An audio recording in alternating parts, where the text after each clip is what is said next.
बहुत लोगों के मन में ये जानने की जिज्ञासा रहती है कि हम बारंबार जिस पश्चिमामनाय तंत्र का उल्लेख करते हैं वो वस्तुतः क्या है। भारतीय सनातन शास्त्र में आमनाय शब्द बड़ा व्यापक है। इस शब्द की व्याप्ति वेद, तंत्र और सिद्धांत तीनों दृष्टि से प्राप्त होती है। सामान्यतया आमनाय शब्द का प्रयोग आप लोग शांकर पीठों के व्यवस्थापन के अंतर्गत सुनते होंगे कि पूर्वामनाय, पश्चिमामनाय, उत्तरामनाय, दक्षिणामनाय, इस प्रकार से आमनाय शब्द का परिचय आप सबों को प्राप्त होता होगा। लेकिन तंत्रों में आमनाय शब्द 50 अर्थों में प्रयुक्त है। कहीं घर को भी आमनाय कहते हैं, कहीं संप्रदाय को भी आमनाय कहते हैं, कहीं ग्रंथ विशेष को भी आमनाय कहते हैं, कहीं किसी विशेष द्रव्य या तत्व की भी आमनाय संज्ञा हो जाती है। आमनाय का सामान्य अर्थ है परंपरा से प्राप्त उपदेश, और इसका व्यापक अर्थ है श्रुति, वेद। वेदों को भी शास्त्र में आमनाय कहा गया है। तो सनातन धर्म में 4 प्रधान आमनाय हैं: पूर्वामनाय, पश्चिमामनाय, दक्षिणामनाय, उत्तरामनाय। शंकराचार्य जी की परंपरा में जहाँ आमनायों की गणना होती है वहाँ पहला आमनाय पश्चिमामनाय को मानते हैं, और पश्चिमामनाय की पीठ द्वारका में है। सामवेद से उसका संबंध है। इसके अतिरिक्त ऊर्ध्वामनाय और अनुत्तरामनाय की भी चर्चा होती है। ऊर्ध्वामनाय और अनुत्तरामनाय के अतिरिक्त अध आमनाय और पातालामनाय, ये सब शब्द भी मिलते हैं। कहीं देशामनाय, रत्नामनाय, इस प्रकार के शब्द भी प्राप्त होते हैं। तो आमनाय शब्द व्यापक है।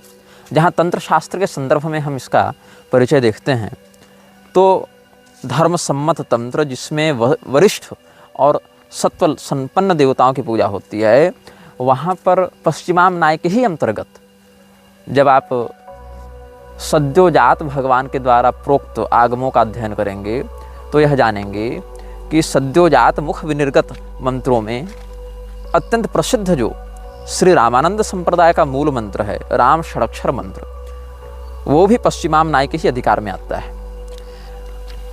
पुरी के शंकराचार्य जी जिस मंत्र का बड़ा सुंदर उपदेश करते रहते हैं, नामत्रय, अच्युत, अनंत, गोविंद, ये नामत्रय भी पश्चिमामनाय के ही अधिकार में आते हैं। इसके अतिरिक्त जो अन्नपूर्णा भगवती का मंत्र है, भुवनेश्वरी भगवती का मंत्र है, सुदर्शन चक्र का मंत्र है, गरुड़ जी महाराज का मंत्र है, या दत्तात्रेय भगवान का मंत्र है, ये सभी मंत्र पश्चिमामनाय के ही अंतर्गत आते हैं।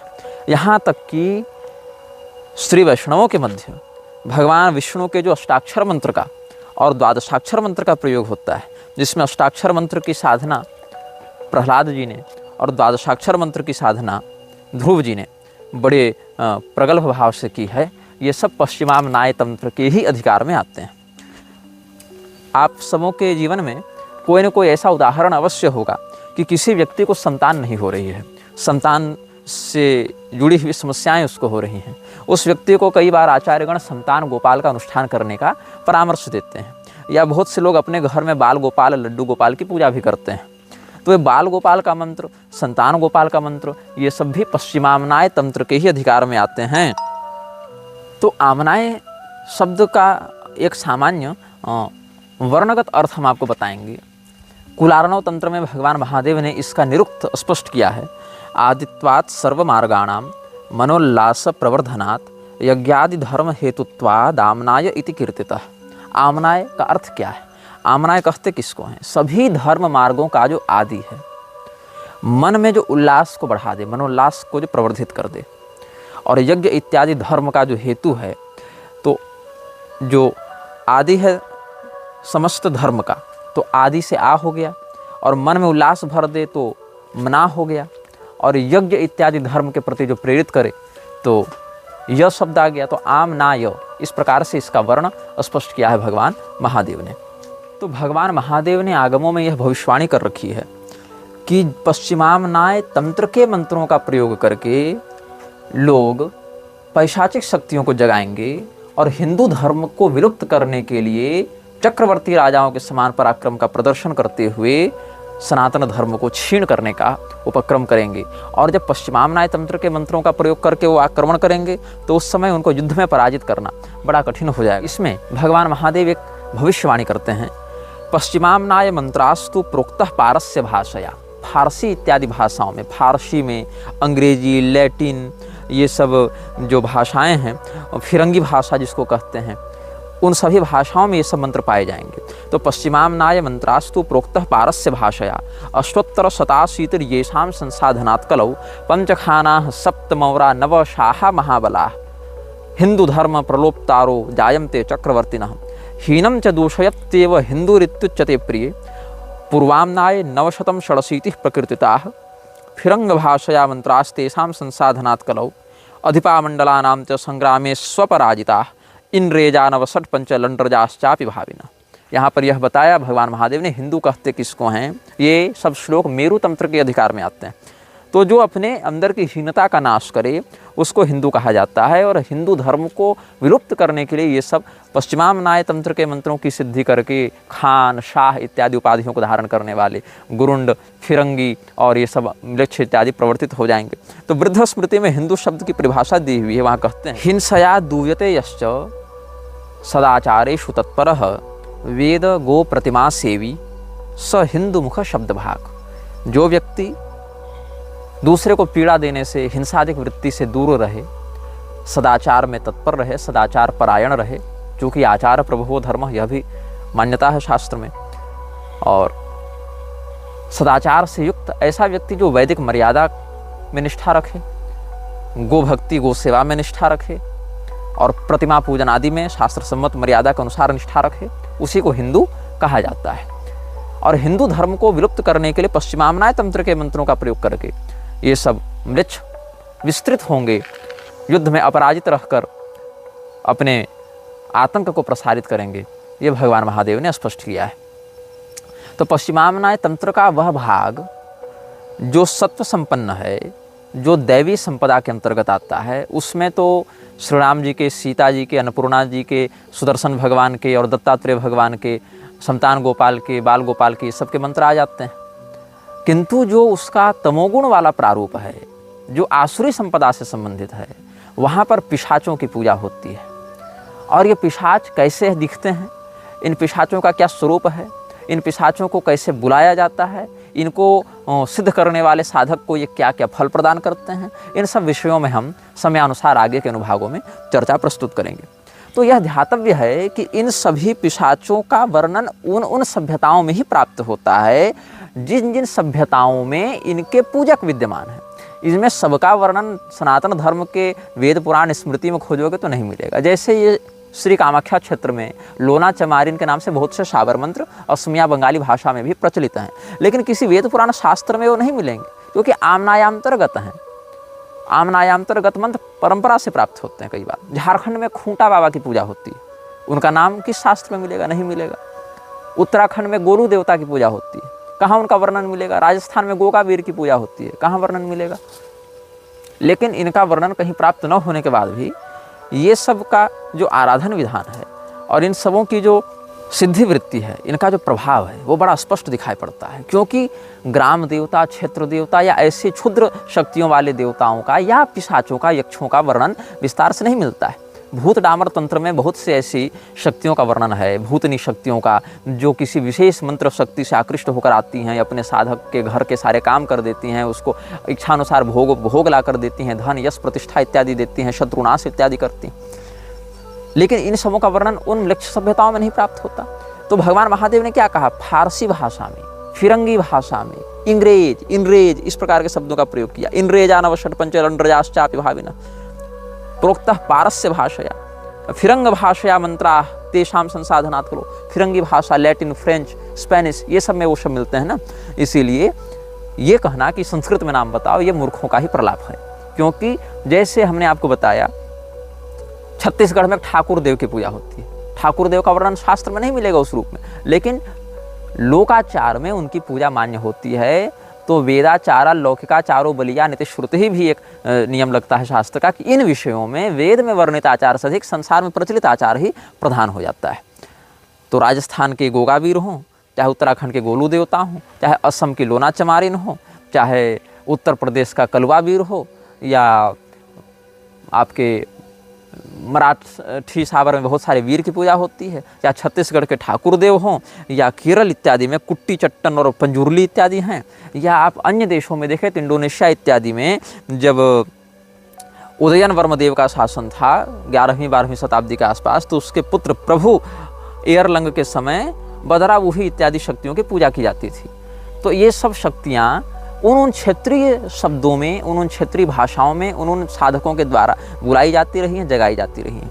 तो हिंदवाणी तंत्र के अंतर्गत जैसे यक्ष है, पिशाच है, भूत प्रेत होते हैं, वेताल है, चेटक है, राक्षस, ब्रह्म राक्षस, कृत्या, ग्रह, यक्ष, किन्नर, विद्याधर, छायावासिनी, नाग इत्यादि होते हैं। यही छायावासिनी को हिंदवाणी के अतिरिक्त अगर पीरवाणी तंत्र में देखेंगे तो वहाँ इसको हमजात कह देते हैं। ऐसे ही प्रेत, पिशाच इत्यादि को जिन्न, पीर इत्यादि कह देते हैं। विद्याधर इत्यादि की पीर संज्ञा हो जाती है, वहाँ पर भाषा बदल जाती है, लेकिन शक्तियों का जो सामंजस्य है वो वही रहता है। तो हम यहाँ पर ये आपको बताना चाह रहे हैं कि जिस भाषा में जो सभ्यताएं विकसित हुई हैं, उन भाषाओं में ही उसके मंत्र मिलते हैं, उन भाषाओं में ही उसका नामकरण किया जाता है, उन्हीं भाषाओं से संबंधित लोगों में उसकी व्याप्ति होती है। इसीलिए एक ही भाषा में पूरे विश्व को तौलना न संभव है, न अनिवार्य है। और महादेव जी ने भी फारसी भाषा, फिरंग भाषा इत्यादि में ये सब मंत्र प्राप्त होंगे, इनके नाम प्राप्त होंगे, ये संकेत करके इसी बात को पुष्ट किया है। तो पश्चिमामनाय में भी बहुत अधिक विभाग है। उसमें जो म्लेच्छ भाषाओं में म्लेच्छों के लिए जो पैशाचिक शक्तियों का आवाहन किया जाता है, जिन पिशाच नायकों का आवाहन किया जाता है, उनकी संख्या है 80,008। अब 80,008 पिशाचों का नाम बताना, उनका स्वरूप बताना, उनका यंत्र बताना, उनका मंत्र बताना, ये तो हमसे संभव नहीं है और आपके लिए भी जानना आवश्यक नहीं है। तो इसमें से कुछ प्रधान जिनका मृक्षराज के संगठन में अच्छा महत्व है और जिनको मृक्षराज के अनुयायी अच्छे से पूजते हैं, जिनसे लाभान्वित होते हैं, ऐसे पिशाचों का नाम, यंत्र, मंत्र, स्वरूप इत्यादि हम आपको धीरे धीरे करके बताने का प्रयास करेंगे। तो बहुत कुछ ऐसे साहित्य उपलब्ध हैं म्लेच्छराज के अनुयायियों के द्वारा लिखे हुए, प्रशिक्षित किए हुए, प्रवर्धित किए हुए। इसमें आर्स ग्रुप एक है। आर्स ग्रुप में 5 पुस्तकें आती हैं। लैटिन शब्द है आर्स, उसका अर्थ होता है कला। अब कला को आजकल आर्ट्स कहते हैं, ARTS, वहाँ टी नहीं है, केवल ARS है। तो आर्स समूह में 5 पुस्तकें हैं। ऐसे मृक्षों के पिशाच आराधना के विषय में बताने के लिए और भी कई डेमोनोलॉजी की पुस्तकें प्राप्त होती हैं, जिनमें इनका संकेत प्राप्त होता है। जैसे बुक ऑफ इनोच है और ग्रिमोरियन वैरम है, ये सब पुस्तकें प्राप्त होते हैं। लेकिन आर्स श्रेणी की 5 पुस्तकें प्राप्त होती हैं, जिसमें आर्स गोटिया है, आर्स थेरयुगा है, आर्स पॉलिना है, आर्स एमेडल है और आर्स नोटोरिया है। नोटोरिया का अर्थ होता है कुख्यात। तो कुख्यात शक्तियों को बुलाने की कला है ना। इस प्रकार से अलग अलग पुस्तकों के नाम प्राप्त होते हैं। तो इसमें हमने आपको हूर पारक्रात के मंत्री का नाम बताया था, जिसका नाम था एवास, जिसने एलिस्टर क्रॉली को बुक ऑफ लॉ के नियम बताए थे, जिसके विषय में हम पिछले अनुभागों में व्यापक चर्चा व्यक्त कर चुके हैं। तो उसी एवास के विषय में एलिस्टर क्रॉली ने एक स्केच बनवाया था कि वो दिखता कैसा था।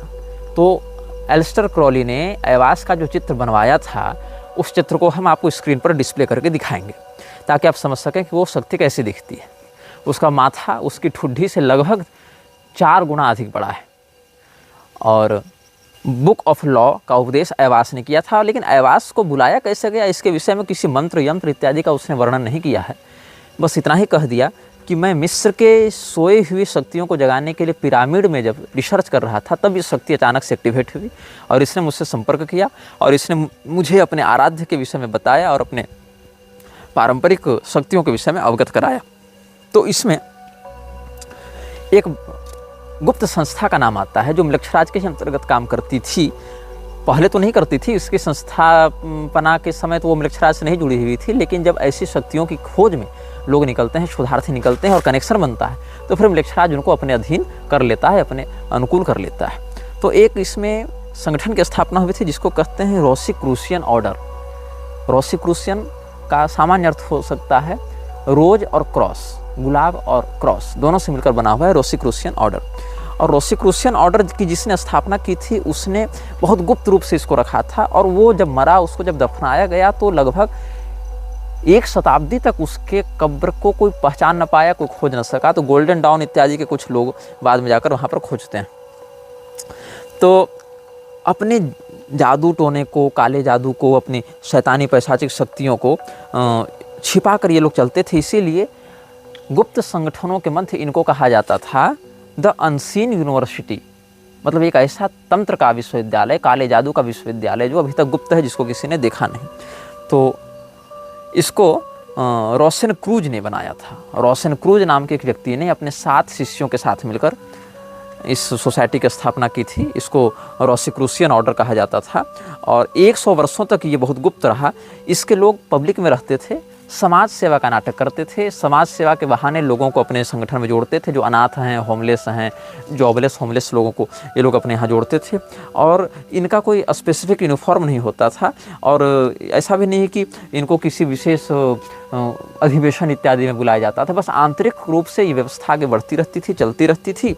और अपने मरने से पहले ये लोग क्या करते थे, एक उत्तराधिकारी चुनते थे और उत्तराधिकारियों का चयन सालाना एक मीटिंग में कर लिया जाता था। जो लोग मरने वाले होते थे वो अपनी मृत्यु से पहले एक उत्तराधिकारी का चयन कर लेते थे। तो ये जो ऑर्डर है, इसकी स्थापना के पीछे एक बहुत बड़ा उद्देश्य था। इसके लोग एक तलाश में थे। क्या खोज रहे थे? बढ़ती उम्र को रोकने का द्रव और अनंत जलती हुई ज्वाला। इनको 2 चीज़ की तलाश थी।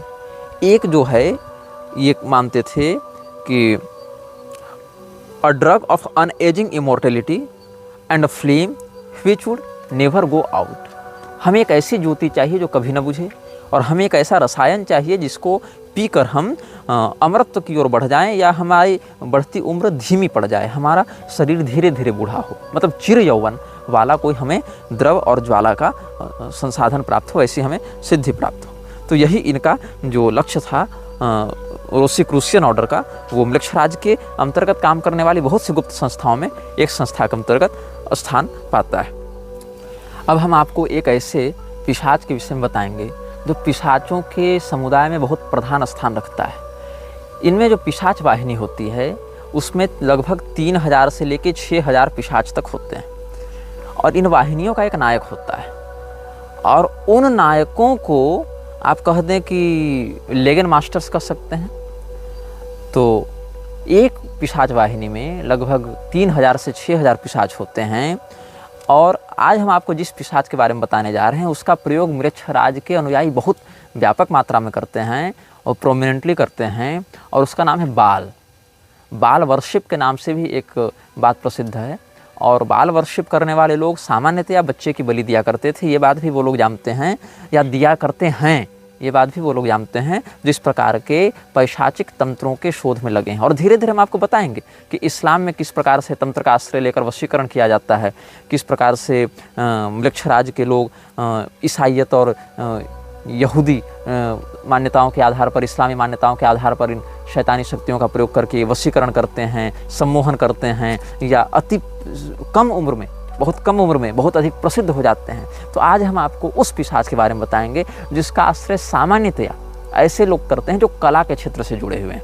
मृक्षराज के ऐसे अनुयायी जो संगीत के क्षेत्र से जुड़े हुए हैं, जो लोग पेंटिंग के क्षेत्र से जुड़े हुए हैं, या जो लोग फिल्म मेकिंग के क्षेत्र से जुड़े हुए हैं। तो ऐसे लोग बाल का प्रयोग आराधना में अधिक करते हैं। बाल मतलब उस पिशाच का प्रयोग करते हैं। तो कला के क्षेत्र में मॉडलिंग, फैशन, और जैसे एक संस्था है जो फैशन डिजाइनिंग करती है, उसका नाम है बैलेंसियागो।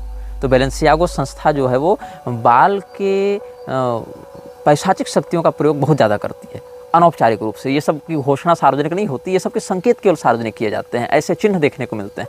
तो बाल क्या करता है, अपने अनुयायियों को बाल का चित्र और बाल का यंत्र हम आपको इस चलचित्र में बीच बीच में डिस्प्ले करते रहेंगे कि बाल कैसा दिखता है। उसका जो स्वरूप है, जब वो प्रसन्न मुद्रा में आता है, सामान्यतया मतलब हिंसक नहीं होता है, तो वो एक सुनहरे बैल के रूप में दिखता है। और जब वो थोड़े सामान्य मुद्रा में रहता है, मतलब न प्रसन्न है, न हम उदास हैं, न क्रोधी हैं, न उत्साहित हैं, तो वह एक मनुष्य के रूप में दिखता है जो 8 फीट लंबा है और उसके 3 मस्तक हैं। बीच का मस्तक मनुष्य का है और उसका दायां मस्तक बिल्ली का है और बायां मस्तक मेढक का है। इस प्रकार का उसका स्वरूप होता है। और जब वो किसी सामान्य मनुष्य के अंदर आविष्ट होता है तो जिस प्रकार का उस मनुष्य का हाव भाव और शारीरिक अभिव्यक्ति होती है उस प्रकार के स्वरूप में वह ढल जाता है। तो ये जो बाल है ये सामान्यतया व्यक्ति को अदृश्य होने की शक्ति अति शीघ्रता से देता है। जो इसका साधक होता है वो बाल की सिद्धि प्राप्त करके अपने आप को बहुत अधिक अदृश्य बना लेता है लोगों के लिए, शत्रुओं के लिए, ये भी इसमें है। और अपने से छोटे 66 पिशाच वाहिनियों का यह नायक होता है। और एक पिशाच वाहिनी में 3000 से लेकर 6000 पिशाच तक होते हैं। तो ये लगभग 66 वाहिनियों का स्वामी है अपनी चरम सीमा में, जब ये अपने तीनों मस्तकों से युक्त होता है तब। लेकिन जब ये अपने सामान्यतम प्रारूप में रहता है तो ये 6 वाहिनियों का नायक बना रहता है। और जब ये अपने चरमावस्था में होता है तो 66 वाहिनियों का नेतृत्व करता है, 66 पैशाचिक वाहिनियों का ये सरदार बन जाता है। तो बाल के उपासक किस दिन इसकी आराधना करते हैं, किस दिन इसको पुकारते हैं, किस दिन इससे अपनी शक्तियों को जगाते हैं, इस विषय में थोड़ा संकेत कर देंगे आपको हम। मैं पुनः चेतावनी देता हूँ, इसको प्रैक्टिस न करें, ये केवल जानकारी के लिए बताया जा रहा है। और इन शक्तियों से छेड़छाड़ करना खतरनाक है और अवांछित परिणामों को उत्पन्न कर सकता है। जिस समय सूर्य मेष राशि में प्रवेश करते हैं और चौथे अंश तक जाते हैं, 4 डिग्री तक जाते हैं, उस समय का 0 से लेकर 4 डिग्री सूर्य की मेष राशि में, उस समय बाल की शक्तियाँ बहुत अधिक जागृत रहती हैं, उससे संपर्क करना बहुत सरल होता है। आधुनिक कैलेंडर के अनुसार देखें तो लगभग 17, 18, 19 मार्च के आसपास ये योग हर साल पड़ता है। अगर कोई ऐसा उपासक है बाल का जो उस समय मिस कर गया लेकिन फिर भी उसको पुकारना है, तो जब जब चंद्रमा वृष राशि में रहें और मकर राशि में रहें तब भी उससे संपर्क करना अपेक्षाकृत अधिक सरल होता है। या तो सूर्य मेष राशि में 0 से 4 डिग्री तक रहें उस समय, या फिर अगर उस समय का मुहूर्त चूक गया व्यक्ति उपासक तो इस पिशाच नायक को बुलाने के लिए वृष राशि के चंद्रमा और मकर राशि के चंद्रमा का भी आश्रय लिया जाता है। पूर्व दिशा की ओर मुँह करके इसका आवाहन किया जाता है। अगर पूर्व दिशा की ओर कोई अवरोध हो तो विकल्प में दक्षिण दिशा का प्रयोग भी कर सकते हैं। और इसको बुलाने के लिए 6, 60, 66 या 666 की संख्या में मंत्र को पढ़ना होता है। जो व्यक्ति इसको सिद्ध कर चुका है वो बुलाने के लिए 6 बार पढ़ेगा और ये आ जाएगा। और नए साधक जो है वो 666 बार पढ़ेंगे, 666 बार पढ़ेंगे इसको बुलाने के लिए, तब ये आता है। तो इसको बुलाने के लिए अपने सामने एक हवन कुंड तैयार करके उसमें सोना, लोहा और कांसा, इन तीनों का हवन करना है आग जलाकर। कुछ मात्रा में सोना, कुछ मात्रा में लोहा और कुछ मात्रा में ब्रॉन्ज, ये तीनों उस अग्निकुंड में डालना है। और एक अगरबत्ती जलाई जाती है जिसके गंध से आकर्षित होता है। ये अगरबत्ती बनती किस चीज़ की है? Frank incense. एक पौधा होता है बॉसिलेविया नाम का, वो सुगंधित पौधा होता है, उससे एक प्रकार का गुग्गुल के समान सुगंधित द्रव निकलता है। तो उसी को जलाकर इसकी सुगंध से उसको आकर्षित किया जाता है। और अपने घर में जहाँ पर भी या बाहर में जहाँ पर भी ये प्रयोग किया जाता है, पीले रंग के, काले रंग के या लाल रंग के वस्त्रों का प्रयोग करके इसको बुलाया जाता है। अब इसको बुलाने के लिए जो बलिदान है, सेक्रीफाइस है, डेमोनिक सेक्रीफाइस कहते हैं, तो 3 चीज़ों की बलि इसको चढ़ती है। चूँकि इसके 3 प्रकार के मस्तक हैं, एक मेढक का, एक मनुष्य का और एक बिल्ली का। तो मेढक, मनुष्य या बिल्ली, इन तीनों में से किसी एक का बलिदान देना है। तो जो लोग हाई ऑर्डर के हैं और जो लोग इसके वरिष्ठ उपासक हैं वो तो मनुष्य की बलि दे देते हैं, नरबलि दे देते हैं, ऐसे पैशाचिक साधक। लेकिन जिन लोगों के लिए नरबलि देना तात्कालिक रूप से संभव नहीं होता, वो बिल्ली का या मेढक का बलिदान करके उसके शव पर इसका आवाहन करके उसकी प्रतिष्ठा करते हैं और इससे अपने अभिष्ट को सिद्ध करते हैं। तो इसको बुलाने के लिए जब सूर्य मेष राशि में 0 से 4 डिग्री तक रहें तब पूर्व दिशा की ओर लाल कपड़े के वस्त्रों में बैठकर पूर्व दिशा की ओर मुँह करके अपने सामने हवन कुंड जलाकर और एक यंत्र बनाया जाता है। तो यंत्र जो है वो आपको संकेत के रूप में हम इस चलचित्र में स्क्रीन पर डिस्प्ले कर देंगे। और चूँकि ये 6 की संख्या वाला है तो 6 इसके सबसे कमज़ोर लिगन्स हैं, तो 6 बार मंत्र पढ़ा जाता है। और 66 इसके चरम लिगन्स हैं, चरम पैशाच सैनिक हैं, सेना नायक हैं, पैशाचिक वाहिनियाँ हैं, इसकी टुकड़ियाँ हैं उतनी, तो वो हो गया। और इसकी चरमावस्था में 666 बार इसके मंत्र को पढ़ा जाता है। तो सबसे पहले जो म्लेच्छराज का अनुयायी है वो बाल नामक पिशाच को बुलाने के लिए एक मंत्र पढ़ता है, जिससे इसकी खुद की सुरक्षा होती है। उसको कहते हैं याओ एल। याओ एल इसका उच्चारण 3 बार करता है, अपने शरीर का दिग्बंधन करता है। ये शरीर कीलन हो गया। फिर इशाल अशेलाह, इशाल अशेलाह, इस प्रकार से ये 3 बार कहता है। इससे इसका सुरक्षा चक्र और मजबूत हो जाता है। फिर अपने सामने एक लाल मोमबत्ती जलाकर, फर्न समझते होंगे, फर्न एक प्रकार का पौधा होता है, उसका होम देकर और उसी फर्न के साथ लोहा, तांबा, ब्रॉन्ज इत्यादि का हवन करके उसका छोटा छोटा टुकड़ा डालकर, और फिर जो बिल्ली है, मेढक है, या अगर हाई ऑर्डर का पैशाचिक साधक है, कोई बड़ा सोसाइटी होल्डर है, या बड़ा फ्रीमेसनरी व्यक्ति है, या इल्यूमिनाती का बड़ा अधिकारी है, तो वो मनुष्य की नरबली वहाँ पर देता है। जैसा कि टेरेसा वाले इंटरव्यू में जो इयान लिस्ली को बताया गया था कि वहाँ मनुष्यों की, बच्चों की बलि दी जाती थी, तो इस प्रकार से वो देकर और फिर उसको बुलाता है।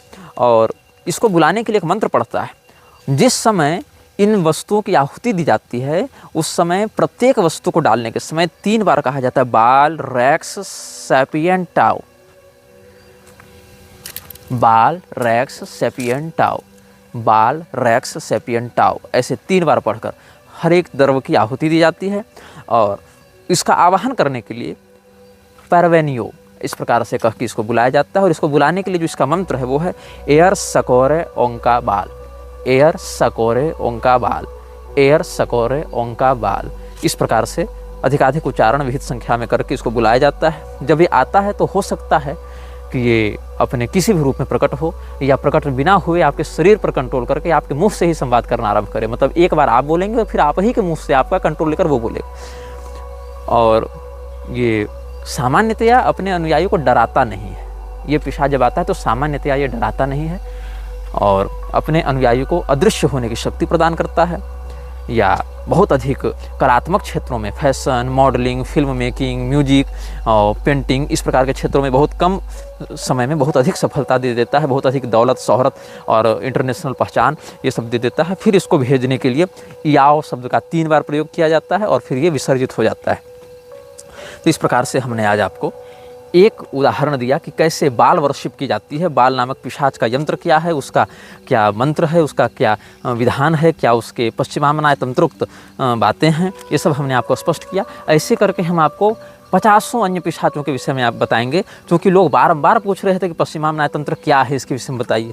मैं बताना नहीं चाह रहा था, लेकिन अब सोच रहा हूँ कि बता दूँ, जितना कम से कम विषय में इस बात को हम खुलकर आपको समझा सकें उतना बता देते हैं। मुख्य मुख्य बातें, बेसिक नॉलेज दे देते हैं और इस अनुभाग को आगे हम पश्चिमामनाय तंत्र के ही अंतर्गत लेकर चलने का प्रयास करेंगे। यह वीडियो जल्द ही हटा दिया जा सकता है। कृपया थर्ड पार्टी ऐप्स का उपयोग करके डाउनलोड करें। आप इस वीडियो को अपने चैनल पर फिर से अपलोड भी कर सकते हैं।